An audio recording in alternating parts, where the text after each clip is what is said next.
본격 밀리터리 팟캐스트 밀떡을 시작합니다.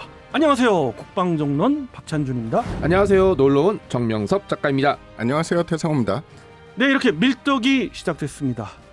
지난해에도 우리나라가 무기 체계, 특히 이제 완성체 플랫폼을 새로 도입하거나 개발해서 실전 배치하거나 한 사례들이 있었어요. 근데 그 중에 하나가 바로 P8 포세이돈이죠. 지금 현 세대 대잠 초계기 중에서 가장 앞서 있고 많은 국가들, 벌써 제가 알기로는 7개 국가가 도입 운영하고 있는데 드디어 이제 대한민국 해군에 인도가 됐고, 그것이 한 6월 말에서 7월 초에 6대가 다 인도가 됐죠, 한꺼번에. 그러므로 인해서 대한민국 해군이 그동안에 완전히 완숙기 운용 단계에 들어가기 위해서 훈련도 했을 거고 계속 소티를 띄면서 나아갔을 겁니다. 그렇죠. 그래서 지금 상황에서의 포세이돈의 위치, 이제는 어느 정도 작전 단계로 들어갔고 공식 선언은 안 했지만 거의 그런 것 같아요. 실질적으로는. 지금 현재 상황이 어떤가요? 지난 3일 해군에서 그 올해 첫 번째 해상훈련을 실시했다는 보도자료를 배포한 적이 있었거든요. 그러니까 동해, 서해, 남해 각 함대에서 해상기동훈련을 하면서 그런 거 있잖아요. 저도 육군에 있을 때 1월 1일 새해에 산에 올라가래요. 그래서 석양을 보면서 뭐 이렇게 한 적이 있었는데 그때는 별로였지만 이 사진들이랑 보도 자료 보니까 되게 든든하더라고요. 그래서 주요 훈련들을 실시했는데 눈에 띄는 게 뭐였냐면 해군참모총장이 이 훈련을 지켜봤는데 뭘 타고 지켜봤느냐? 포세이돈을 타고 지켜봤습니다.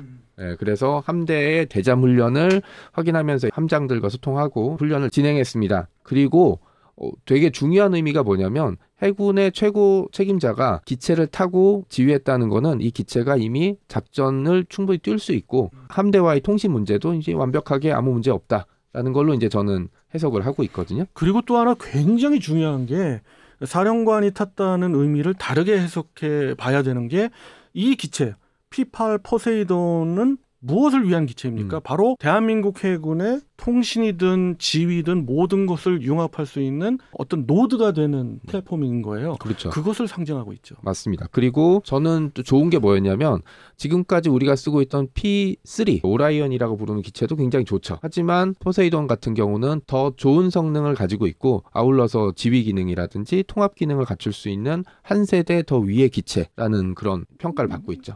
네, 대잠 초계기의 세대 구분까지는 그렇죠. 하는 경우가 없지만 당연히 P3는 오라이언은 이 오라이언을 대체하기 위해서 나온 그렇죠. 것이 포세이돈이기 때문에 당연히 한 단계 위의 기체죠. 궁금한 게 하나 있는데 네. 이 해상 말고도 지상도 탐지가 가능한가요? 그렇죠. 지난번에도 설명을 드렸습니다마는 이 기체는 레이더 성능이 지상도 커버할 수 있는 그런 성능이라서 우리는 그런 복합적인 능력을 갖고 있는 포세이돈이 정말로 필요했고요. 이 포세이돈의 전술적인 목적은 바로 북한 마양도, 동해 마양도에 있는 잠수함 기지들을 완전히 훑고 그 이상의 지상 쪽에 있는 핵 발사대, 그 기지까지도 감시 탐지하는 그런 능력을 포세이돈에 부여를 하고 있죠. 그리고 도입 국가도 굉장히 많고 도입 기체도 160대가 이미 넘는 상태이기 때문에 대부분은 미 해군이 그렇죠. 이제 운영을 하지만 미 해군과의 합동 작전에서도 굉장히 유용한 기체가 될 수 있을 거고. 그렇습니다. 그리고 말씀하신 대로 북한의 잠수함 위협이 계속 증대되고 있어요. 예전에는 2차 대전 때 사용했던 고물 잠수함을 몰고 다녀서 별명이 바닷속의 트랙타 이런 얘기를 들었는데 탈탈거린다고. 지금은 조금 웃을 수가 없는 게 얼마 전에 북한이 보여줬던 그 잠수함, 물론 성능 자체는 별 볼일 없다고 하겠지만 중요한 건 거기에 탄도미사일을 탑재할 수 있다라는 사실이 확인이 된 거잖아요.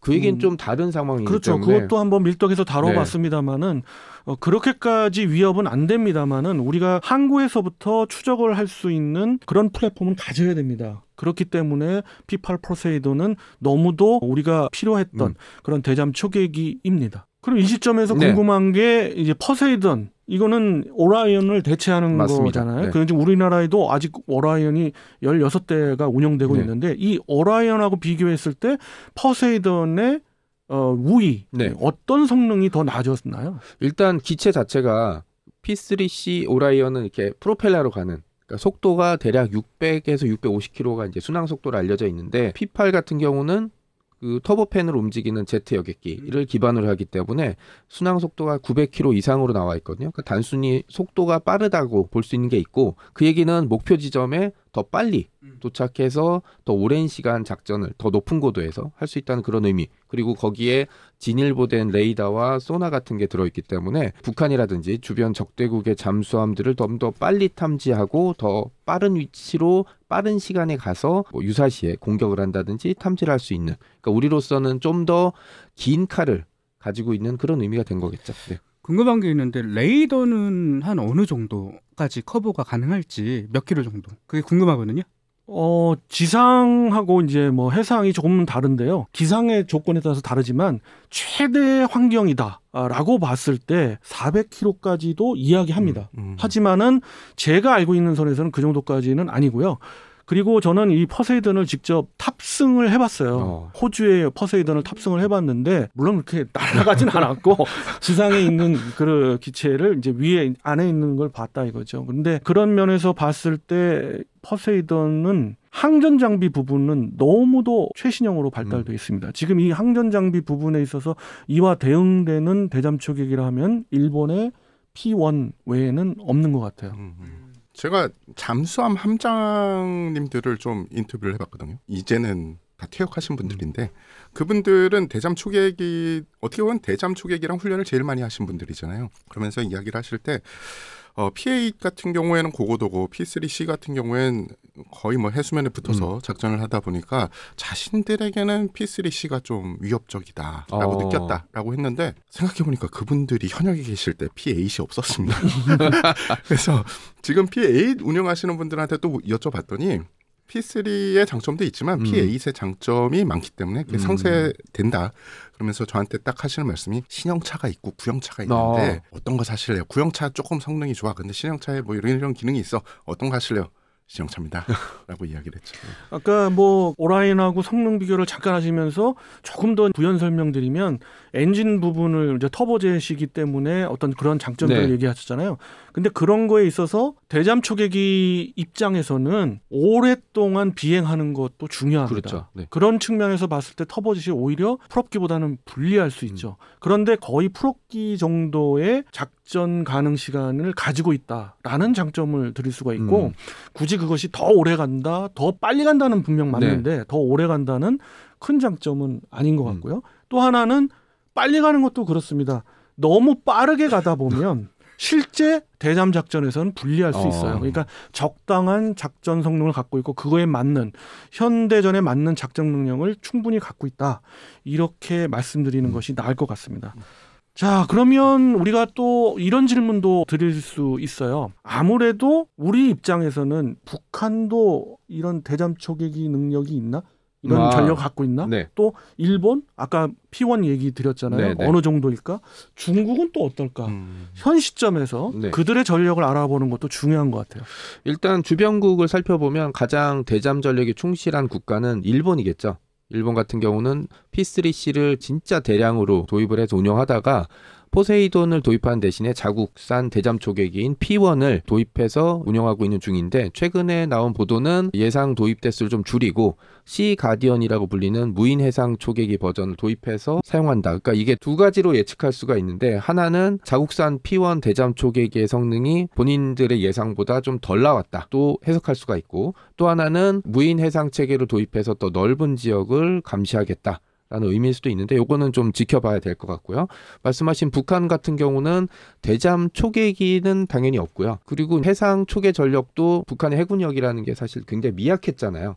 최근에 눈에 하나 띄고 좀 기분이 나쁜 게 작년에 기분 나빠요. 북한이 뭐 신형 배를 만들었다 그러는 건 작년에 암로급이라고 부르는 신형 호위함을 기반으로 한 신형 대잠 호위함, 경비정 이런 것들을 좀 배치한 것 같아요. 그러니까 크기는 지금 참수리급을 이은 검독수리급보다 조금 큰 걸로 알려져 있어서 뭐 항해 성능이라든지 무장이 엄청 좋은 것 같진 않은데 그래도 아무것도 없는 것보다 뭐 하나라도 바다 위에 떠 있는 거는 좀 차원이 다르거든요. 지금 확인된 거로는 러시아제 대잠 로켓인 RBU 6000이 탑재되어 있는 걸로 알려져 있는데 이게 신형 버전인지 구형 버전인지는 뭐 아직 잘 모르겠습니다. 구형입니다. 지금 신형은 좀 더 개선된 건데 어찌됐든 지금 방금 말씀 주셨던 것들은 우리 잠수함 전력에는 위협은 안 되고요. 저는 이제 그런 측면에서 강조드리고 싶은 거는 요번에 건조가 되는 이지스 체계에 있는 스파이1 레이더와 비스무리한 레이더도 장착을 하고 있는데 이게 러시아제의 러시아 함정을 기반으로 해서 건조하고 있는 것 같아요. 이것이 왜 필요한가 북한에 뭐 우리한테 큰 위협이 될지 안 될지는 모릅니다만 바로 대잠 전력이 그만큼 없다. 네. 그래서 해상이라도 갖추자 이런 거죠. 그리고 중국 같은 경우는 러시아제 AN-12 수송기를 자국산한 Y8이라는 수송기가 있거든요. 이 수송기를 대잠 초계기 버전으로 한 중국에서는 Y8Q라고 부르는 이 대잠 초계기가 그렇죠. 있더라고요. 이제 뭐 서방 진영에서는 그 구분을 하기를 Y8GX6라고 하는데 어찌됐든 Y8Q라고도 불려지는 그 대잠 초계기를 대량으로 갖고 있죠. 예. 우리나라도 대잠 초계 전력이 굉장히 늘어나고 있고요. 예전에 하나도 없다가 저는 그 기억나거든요. P3 오라이언을 도입한다. 이게 뭐지? 잠수함을 잡는 무기래. 야, 우리나라가 이런 것도 이제 사들이는구나라고 해서 굉장히 그때 뿌듯했던 적이 있었는데 이게 어느덧 16대. 적은 숫자는 아니거든요. 여기 더하기 P8 포세이돈이 다시 6대. 그럼 이제 20대가 넘는 대잠 초계기 전력이 갖춰져 있고 일본 같은 경우도 자국산 대잠 초계기를 숫자를 줄인다고 해도 거의 60대 수준으로 보유하고 있고 중국 같은 경우도 그렇고 북한도 어쨌든 계속 신경을 거슬리게 만드는 뭔가를 만들고 있어요. 이런 걸 보게 되면 한반도 주변을 둘러싼 바다가 계속 위험해지고 있는 거죠. 궁금한 게 있는데 북한의 대잠 전력 수준이면 우리나라 잠수함들이 작전하는데 어느 정도 방해가 될까요? 지금 현재로서는 전혀 방해가 안 됩니다. 그리고 당연히 헌터킬러 기능이 없기 때문에 우리 잠수함을 추적한다든가 하는 그런 능력은 전혀 없습니다. 오히려 우리가 북한의 영해 깊숙이 들어가서 북한의 잠수함을 헌터킬러 할 수 있는 그런 작전을 할 수 있는 수준 전 단계까지 와 있는 것입니다. 그렇기 때문에 우리한테는 위협은 안 됩니다. 이것이 현실화되는 시점에서 말씀을 드리겠습니다만은 아직까지는 문제가 안 됩니다. 그러면 중국과 일본을 봤을 때 위협이 될 만한 전력을 가지고 있는 국가는 어디라고 생각하세요? 대잠 전력을 대잠 전력으로 봤을 때. 당연히 일본입니다. 일본은 제가 판단하기에는 전 세계에서 두 번째로 대잠 전력이 충실하게 갖춰 있을 뿐만 아니라 무기 체계의 성능도 대단히 뛰어납니다. 아까 말씀하셨던 뭐 P1이 성능 저하 때문에 그렇다고 추정을 하는 분들도 있어요. 그래서 이제 정 작가님이 소개를 해주셨는데 저는 그렇게 보지 않습니다. 거의 동등한 성능이고요. C 가디언은 다른 목적으로 융합해서 운용하고 있고 당연히 앞으로의 추세는 유무인 복합으로 가고 있고 그리고 중국의 위협에 오키나와 제도를 전부 지키려면은 너무도 필요한 게 C 가디언입니다. 그래서 일본은 그런 선택을 할 수밖에 없습니다.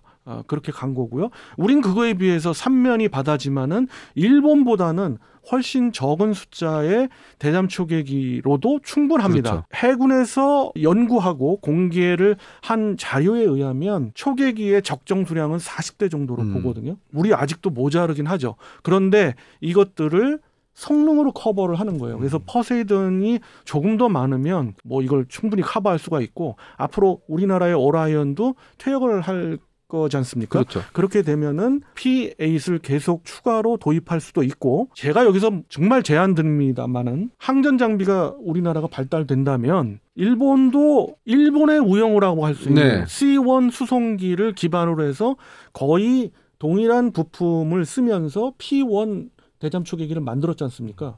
근데 우린 왜 못해요? 우리도 분명 할 수 있어요. 그런 플랫폼을 기반을 닦고 있는 게 대한민국에 지금 우영우를 추진하고 있지 않습니까? 그래서 향후에 가서는 우리나라가 개발한 수송기를 기반으로 한 대잠 초계기가 나올 것 같아요.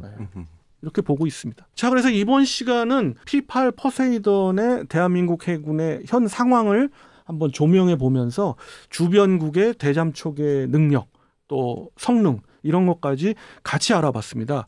이것이 중요한 이유가 P8 포세이돈은 우리나라 해상 작전에 있어서 중추가 된다는 겁니다. 공중 지휘소라고 판단하셔도 됩니다. 그런 기체이기 때문에 앞으로의 역할은 굉장히 커질 겁니다. 그것을 기대하면서 이번 시간 한번 다루어 봤습니다. 다음 시간에 또 다른 주제 갖고 여러분 찾아뵙도록 하겠습니다. 그럼 다음 시간까지 안녕히 계십시오.